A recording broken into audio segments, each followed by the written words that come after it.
Welcome back, Motorheads. This is Project Van Finds on Facebook Marketplace. Up first, got a 1978 Chevrolet van for $1,500. Seller states this one here is going to need a heater core, starter, and possibly a tranny bolted back up. Well, in their words, they say buckled up, so I'm assuming they mean bolted back up.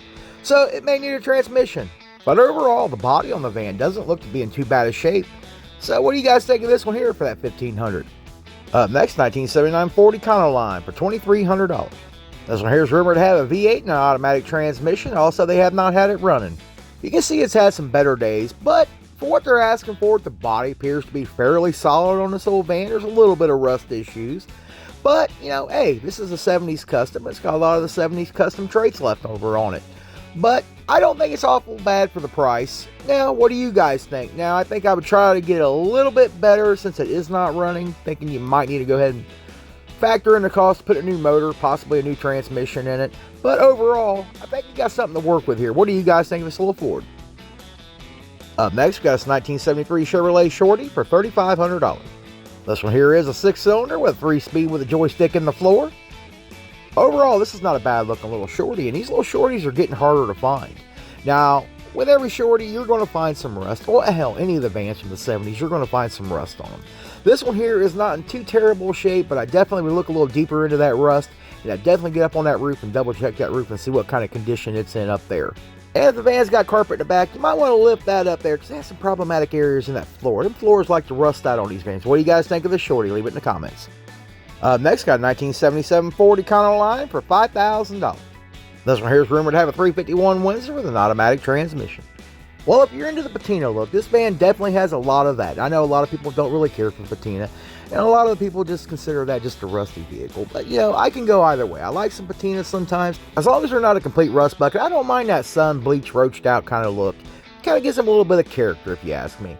Now, overall, this van's not bad. Like I said, if you like the patina look. The interior, it needs some different spin on it, I think, personally. But, hey, who don't like crushed velvet? What do you guys think of this little Ford, and what do you think of that price? Leave it in the comments.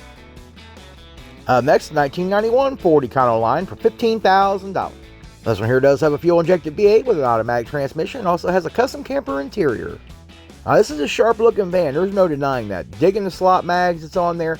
Me, personally, I'm not really into all the windows. I prefer a cargo-style van more than anything. But this van is absolutely a very good-looking, sharp old van. Now, I don't know about that $15,000. Now, it does have the camper interior in it. It does have propane on it. But what do you guys think of this little Ford, and what do you think of that price tag? Next, 1978 Chevrolet Shorty for $15,000. This little Shorty here is rocking the old 6-cylinder with a 3-speed. Now, this is a damn good-looking little Shorty right here. Don't like the 6-cylinder. That would have to go way quickly. But looking at the pictures here, this thing actually looks to be in very, very good shape. I don't see anything real overly rough on the body on it. Kind of digging the mags it's got on it. One thing I really don't like about this one here is that old 6-cylinder engine. Even though I know it'll run forever, I just like to hear my V8 sing to me a little bit once in a while. What do you guys think of this one? Leave it in the comments. Next, 1967 Dodge for $12,500.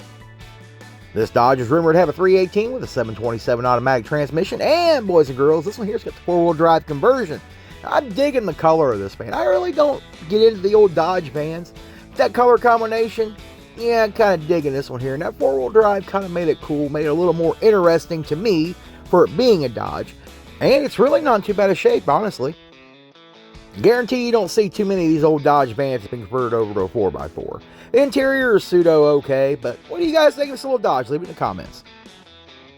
Next, got a 1978 Ford Econoline for $16,500. Well, it looks like the owner of this old girl wants to keep everything a secret. They didn't give us no good information on the van. Gotta love the mural on the side of this van. That was one of the cool things about the old 70s vans, was the murals in the interiors.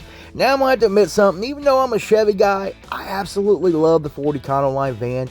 I like it a whole lot better than the Chevy. Yeah, I know you guys are coming for me. Yeah, it's not bow tie for life on everything. But, however, these are really cool vans, and I really dig it. I just don't dig the price tag on this one here. I'm not quite digging the whole motif, but what do you guys think? Next, got a 1979 Dodge 250 for $17,500.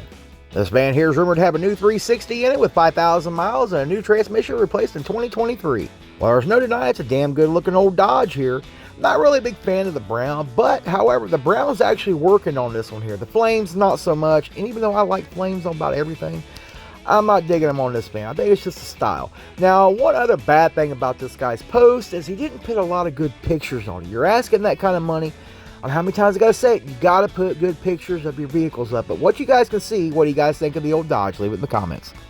Up next, 1961 Chevrolet for $27,000. This old girl here is rocking the inline 6 with a 700 R4 automatic transmission.